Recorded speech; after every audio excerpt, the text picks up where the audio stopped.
पाकिस्तान की जितनी पुलिस है उससे ज्यादा तो हमारे यहाँ जेलों में कैदी बंद हैं। शाम को कैदियों की सजा माफ, सवेरे पाकिस्तान।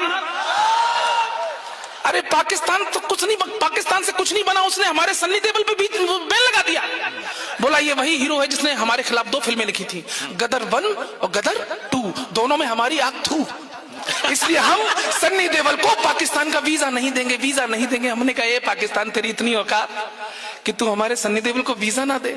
अब मेरे नौजवानों जरा उछल जाना, तेरी इतनी औकात कि तू हमारे सन्नी देओल को वीजा ना दे। सुन पाकिस्तान, दुनिया में फजीहत का नतीजा ही रहेगा।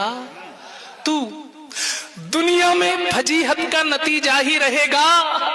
देखोगे गदर, मन सदा खींचा ही रहेगा।